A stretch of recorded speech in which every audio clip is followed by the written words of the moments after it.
ఏం చేసినా నువ్వు అమాయకుల జోలికి పోకోకుండా ఇంకో ఇళ్ల మీదకి పోయి దాడి చేయకోకుండా ఉంటే మంచిది.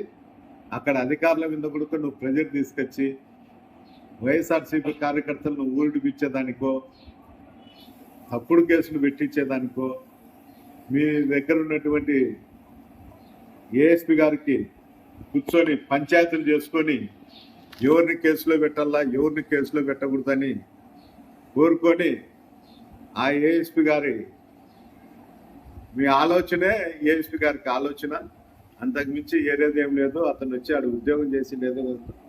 ఒక ఐపీఎస్ అధికారి టీఎస్పీకి వచ్చినాడంటే తాడిపత్రి ప్రజలంతా సంతోషించినారు. ఇక్కడ కాపాడగలుగుతాడు కాపాడుతాడనేది. ఈరోజు ఆ పరిస్థితి లేదు. విచ్చలి విడిగా గంజాయి మటక గ్యాంబ్లింగ్ ఉంది. దీనికంతా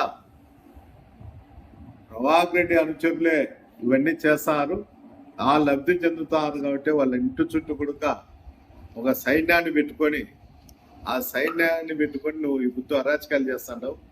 నీ సైన్యము నువ్వు ఎవరు ఏమి చేయలేరు. ఆ పరిస్థితి వచ్చినప్పుడు ఆ దేవుడు కూడా ఎవరిని కాపాడలేడు. నువ్వు కూడా జాగ్రత్తగా నువ్వు భవిష్యత్తు ఆలోచన చేసుకో. ఈ రోజు ఉండే భవిష్యత్తు రేపు ఉండదు. నువ్వు ఆలోచన బుద్ధి నువ్వేందో నాకు 74 ఏళ్ళు ఉన్నాయి, నేను ఏం చెప్తే అది జరుగుతుందని. నీకు 74 ఏళ్ళు ఉన్నాయి, నీ వయసు పోయింది, మతి భ్రమించింది. దయచేసి ఆలోచన చేసుకొని నువ్వు పరిపాలన చేయి. నీ మున్సిపాలిటీలో డ్రైనేజ్ పొర్లుతున్నాయి, కొలాయిలలో కల్తీ వాటర్ వస్తున్నాయి, ఇబ్బందిగా ఉంది. పెన్నా నది ఒక మున్సిపాలిటీ డ్రైనేజ్ మాత్రం తయారైంది. దయచేసి నువ్వు అభివృద్ధి వైపు చూడు కానీ కక్షలు కార్పణాల వైపు చూడకూడదని తెలియజేయడం.